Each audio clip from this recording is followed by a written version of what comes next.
So today, we're going to dive into James Clear's Atomic Habits. But we're not just going to list off the rules. Nope, we're going to tell a story about how the smallest, most insignificant seeming changes can add up to create a truly remarkable life. Yes, that classic late-night promise we make to ourselves, phone in hand, right? Tomorrow's the day. I'll join the gym, I'll start eating healthy, I'll launch that business. Tomorrow, the whole shebang.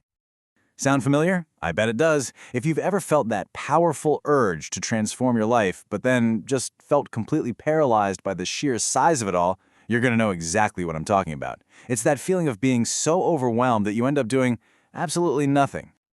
Okay, so let's meet our guy for today, Abe.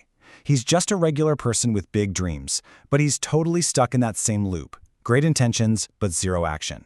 He is the perfect person to help us understand how to break free. So here's the picture.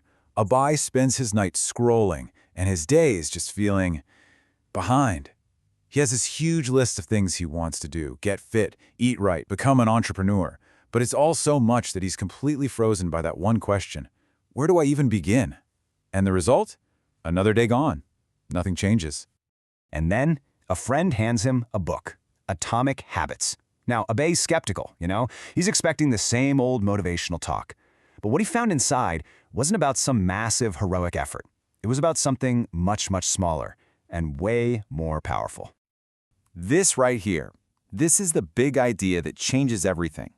An atomic habit is just a tiny 1% improvement. It's a change so small you'd think it doesn't even matter. But when you repeat it day after day, the effect isn't just a little bit better, it's explosive. It compounds. So Abe's like, okay, I'll give this a shot. But he starts small, like really small. No huge workout plan, just this. Every morning, for 5 minutes, he'll do a few simple stretches. That's it. The goal wasn't to get fit overnight. The goal was just one thing: don't break the chain. Be consistent. And this chart, wow, it shows you exactly why that tiny action is so huge. If you get just 1% better each day for a year, you end up, get this, 37 times better by the end. But look at the flip side. If you get 1% worse each day, you slide almost all the way down to zero. The daily difference is tiny, but the long-term result is absolutely staggering. This is honestly the perfect way to think about it. It's just like money in a bank account.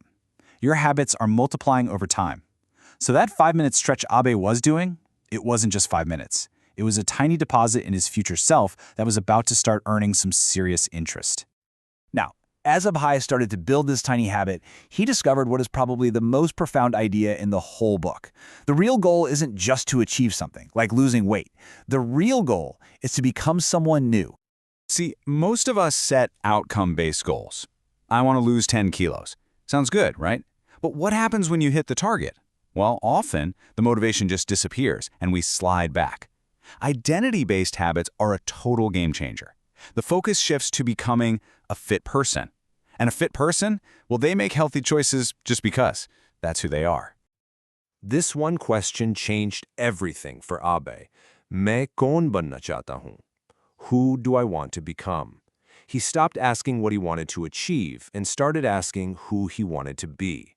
And that shift in perspective, well, it made all the difference.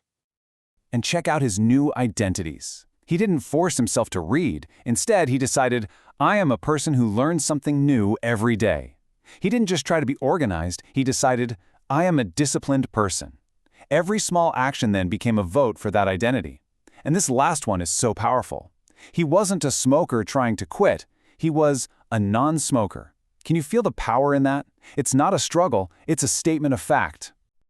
Okay, so you've defined your new identity? Awesome, but how do you actually build the habits that prove it? This is where the book gives us this incredibly practical step-by-step framework, the 4 laws of habits. These are the keys to the kingdom, a simple 4-step pattern that your brain follows for pretty much any habit. And the cool part is, you can engineer these 4 steps to build any habit you want without needing superhuman willpower.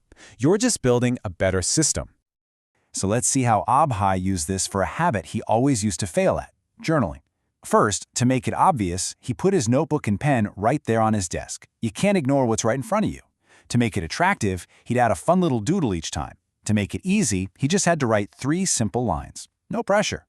And finally, to make it satisfying, he put a little star sticker on a calendar. That little immediate reward told his brain, hey, that was good. Let's do it again tomorrow. And get this, the whole system works in reverse too. If you want to break a bad habit, you just flip the script. Want to scroll less? Make your phone invisible by putting it in another room. Make it unattractive by turning on grayscale. Make it difficult by adding a crazy long password. You get the idea. You're just making it harder for your brain to do the wrong thing. So once you really understand these 4 laws, you can stop fighting against your own brain and start designing your life, your environment, your routines to make good habits almost automatic. Now this is one of the most powerful tricks in the book. It's called habit stacking. The idea is simple. Your brain already has these super highways for habits you already do, like making your morning tea. So you just link the new habit you want to build onto one of those existing ones. And here's exactly how Abhay did it. His morning tea was already an unbreakable routine, so he stacked meditation right on top of it. He already brushed his teeth every single night, so he stacked writing one line of gratitude right after. See? Each new habit is anchored to something solid that's already there. It's genius. Okay, but what about those habits that just feel like a chore, the ones you really have to drag yourself to do, like exercise? That is where temptation bundling comes in. You basically pair something you need to do with something you really want to do. Abhay hated working out, but he loved listening to music. So he made a rule for himself. He was only allowed to listen to his favorite high-energy playlist while he was working out. All of a sudden, his brain started to connect exercise not with pain, but with the pleasure of his favorite songs.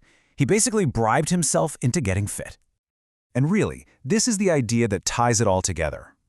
Goals are fine for setting a direction, but it's your systems, that collection of tiny daily habits, that actually determine your progress. Abhay didn't succeed because of his ambition. He succeeded because he built a brilliant system of 1% improvements. So, let's forget about changing everything tomorrow. Let's bring it all back to right now. The only question that really matters is this one. What is your one tiny, ridiculously easy 1% improvement you can make today? What's your 5-minute stretch?